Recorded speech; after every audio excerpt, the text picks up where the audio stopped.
السلام عليكم الحباب ديالي ومرحبا بالناس اللي راهم يشاهدوني، وكنتمنى تشتركوا عندنا في القناه، ديروا لي البصيمه ديالكم والهلا يخطيكم عليا بنات العز كاملين كاع اللي الناس اللي راهم يشاهدوني. مرحبا بكم عندي في القناه.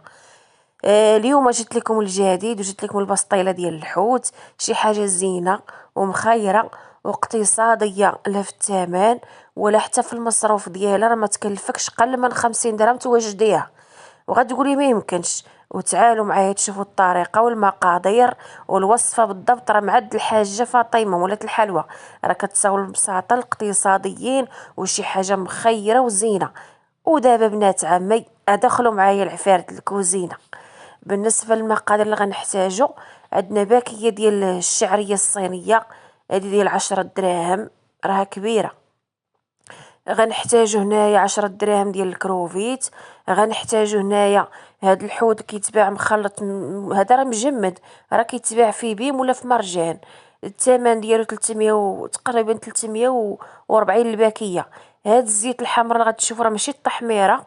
هنايا عندنا القشور ديال الكروفيت، قلينا في الزيت اللي غادي نورقوا بها داك الورقه ديال البسطيله، غندهنوا بها الورقه ديال البسطيله مع معلقه ديال الزبده. صفيتهم تمايا. هنايا ندوزو للعطريه، عندنا الزيتون المصير، التحميره، شويه ديال الخرقوم، شويه ديال الثومه، شويه ديال البزار، شويه ديال الكمون، شويه ديال الهريسه، وشويه ديال القزبر. ما ديروش المعدنوس، ديروا غير القزبر بوحدو.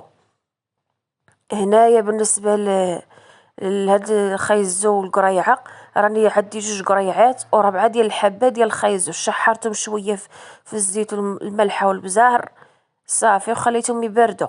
وهنايا بنات عمي غنجيبوا الورقه ديال البسطيله، تقريبا الورقه راه مخيره وزينه، واخا ديرها في داك المجمد جمديها. راه نهار اللي تبغيها بنت عمي جبديها خليها تطلق شويه وطيبي، راه بحال يلا جدتيها، راه ما كتقطع، ما كيوقع عليها والو، كتبقى زينه. ودابا حبابي ايوا تعالوا نشرموا هادشي كاملو. غادي نديروا الزيت البلديه مع الشرموله ديال اللي غنشرملو بها البسطيله ديالنا، ها هي اقتصاديه. ونسيت ما وريتكم واحد شويه ديال الدجاج مشحر. الدجاج كتاخدي الدجاج ديالك بحال هكا الصدر ديال الدجاج، كترقديه شويه في اللبن قبل ما تدير هادشي كاملو، كترقديه بحال هكا ليله كامله في اللبن. والغد اللي ما كتبغي طيبي بيه كتشديه تقطعيه طريفات، وبلا ما تشلي ما والو، طيبيه شحريه شويه بحال هكا في المقله، شويه ديال الزيت وشويه الملح والبزار. راه كيجي المذاق ديالو بحال مذاق الحوت، راه تحالفي عليه واش كتاكلي في الدجاج. ودريس ديال الثومه شحريهم مزيان. انا راه اللقطه راه فلتت ليا، راه ما شحرتها، راه غنشارك معكم هادشي. ومره اخرى اللي بغيتو الطريقه بالتفاصيل نتوما خليو ليها التعليق ديالكم ومرحبا. هي راه كلشي باين، حتى حاجه ما سمعوا لي، راه كلشي باين. غادي ناخذ واحد الفرشيط، غادي تدلكي بها داك، تمعكي بها داك المصير باش ما يبقاش شويه غليظ مع المصير، هنا راه بالقشره ديالو بكلشي. غادي نخلطوا الشرموله ديالنا، وتبارك الله راه كتجي هاد الوصفه زينه مخيره واقتصاديه، ولا كليتي راه تقولي راه كلها عامره حوت، والله العظيم تحلفي عليها كامله عامره بالحوت. صافي هنايا الحباب ديالي، الشرموله راه هي وجدناها. ودابا غادي راه ليا واحد الطبسيل كبير غنحطو فيه هادشي. غنديرو الشعريه هي الاولى، نحطو معاه هنا، نقطعوها شويه باش ما تبقاش كبيره، حيت هاد الباكيه راه كبيره ديال الشعريه. صافي هنا غنديرو ديك اسمو الخضره اللي عندنا ديال الخيزو والقريعه، وغنديرو مع داك الكروفيت. راه هو الدجاج اللي وريتكم راه هو ابيض. هنايا الشرموله راه كبيته حتى هي.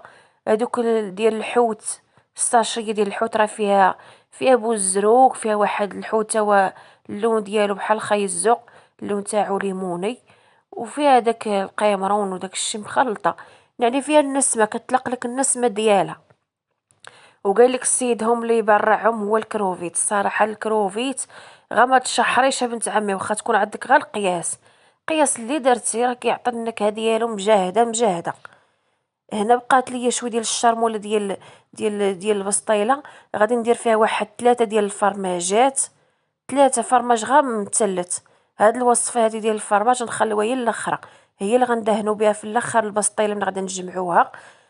صافي معكيها بحال هكا مزيان، دوك الفريميجات معكيهم بحال هكا مع الشرموله. صافي وشويه ديال الزيت البلديه وخليهم هما الاخرين.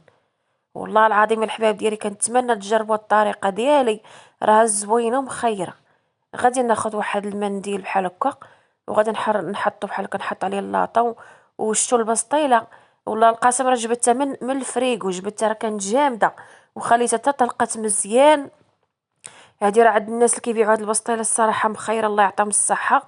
الورقه ديالها راه ما كتقطع ما والو، راه البسطيله كناخذها من عندهم كنديرها في الفريكو، ومنين بغيها نجبدها نطيب بها مزيانه. هانتوما الزيت اللي وريتكم ديال الكروفيت راه فيها النسمه ديال الكروفيت مجاهده مجاهده. والله العظيم يا حبايبي راه بحال عمرت البسطيله كامله بالكروفيت. وديك الريحه ديال الريحه مجاهده في ديك الزيت. هي راه ماشي طيبوا الكروفيت تخليوه تحرق الزيت، لا، غير تبان لكم تشحر شويه. طلعت فيه الغليه بدا كتطلق الحموريه ديالو. صافي ديك الساعه بتعمي حيدي الكاسرونه ديالك من فوق البوطه، وخلي داك الشيء يطلق. تبارك الله عصريه مزيان في واحد الصفايه، وديك الساعه بنت عمي راه ما عندك فاش ما درتي يجي مخير. هانتوما كدهنوا بحال هكا، وبلا ما تقوي قوه التحميره وداك الشيء، راه داك راه كيعطي اللون والمذاق. هنايا ملي قربت لمط الطلميطه الاخرى ديال البسطيله، راني درت فيها داك الفرماج اللي معكنا قبيله مع العطريه مع الشرموله اللي بقات لينا. صافي عمرنا بحال هكا باش كيعطي واحد المذاق اخر، وكيلصق لينا البسطيل، ما كتجيش كل قشره بوحدها، كتجي الورقه ديالك لاصقه وكتجي زوينه. اليوم راه درتها مربعه ما درتهاش مدوره. هاد المربعات هي كتجي زوينه، كتقطعها طريفات ومخيره. وهانتوما بنات عمي لا يخطيكم عليا، ورانا دغيا وجدت معاكم البسطيله، والصراحه شي حاجه زينه وسهله توجديها لوليداتك. فاش تمشي تاخدي البسطيله بالثمن ديالها، مع درك الحاجه فاطمه قالت لي الثمن ديال البسطيله، لا بغيتيها عامره بالحوت، شي حاجه قالت لي زينه، شي حاجه قالت لي مخيره. والمذاق ديال ما نقول لكمش كلها حوت. وكتبان لك البسطيله راه فيها الحوت، ماشي مرونه بالشعريه ولا شي حاجه، لا، كتعمرها بالحوت. والثمن ديالها قالت لي 700 درهم البسطيله. وهذا البسطيله الكبيره النمره قالت لي 45، قالت لي الكبيره ديال العراس ومزوقه مزيان داكشي شي حاجه زينه. هو قلت لها احنا بغينا غا اللي قال هذاك، بغينا غا داكشي القليل. هنايا راه كنحيد دوك الودنين ديال الكروفي، دوك الشعيرات ديال الكروفي تحيدت وبات لي وحده. صافي وحيدتها. وهانتوما بنات عمي شوفوا اللون ديالها بلا تحميره بلا والو. قبل ما تدخلي البسطيله ديالك الفران ضروري قالت لي خاصك بحال هكا دير لها الفرشط باش تلقى البسطيله منين تنفس، باش ما تجيش الورقه ديالها طالعه مقشقشه من الفوق ولا تجي مفرقعه. ضروري البسطيله ديالك فين ما تبغي تدخلها الفران طق بها الفرشيط. وهنا الحباب ديالي حنا زوقنا بداك الشيء اللي بقى ليا وعلى قد المستطاع. وقسما بالله بنات عمي المذاق ديالها راه بحال عمرتها بالحوت. هي راه فيها غير داك الشيء في القياس، ولكن النكهه ديال المذاق كتاكلي مذاق ديال الحوت. شي حاجه زينه ومبرعه وزوينه.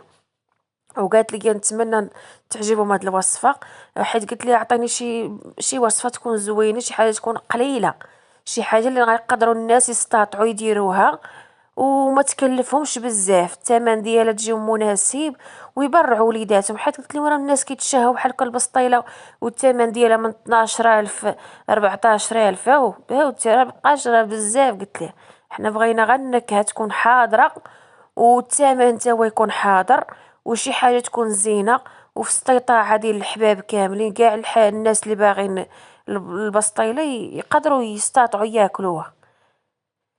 وهذا ما كان بنات عمي وحنا معاكم. وصافي ديال البسيطيله ديالنا غنشاركها معاكم بنات عمي. هانتوما راه كتجي الورقه مقشقشه وكتجي الصراحه زوينه ومقرمله، وما فيهاش قوه البسطيله، ما ديك الورقه بزاف، ما فيهاش الورقه بزاف، ما قويتهاش. صافي نقطع معكم الطريف غادي نشاركو مع بنات عمي. وسمحوا لي بزاف راه حقهم في الجنه. والبسطله ديال الحوت راه ما كنديروش فيها البصله، راه غير الثومه باش كيبقاو حافظين داك النكهه ديال المذاق ديال الحوت والنسمه ديال الحوت، شي حاجه زينه.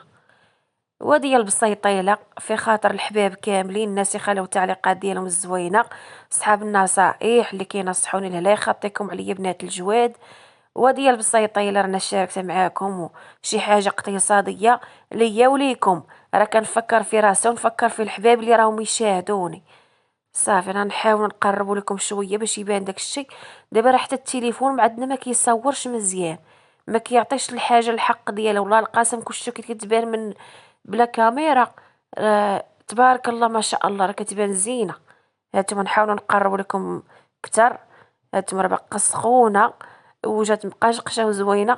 وقبل ما تدخلها بتعمل الفران، وبالنسبه للفران باش ما نساوش بنات عمي، قالت لي الحاجه فاطمه ضروري الفران ديالك ملي كتسالي الروينه ديال الطياب وتشحر داكشي اللي بغا يتشحر وتوجدي كل شيء وتبغي تلمطي البسطيله ديالك، ديري الفران يسخن يكون حامي.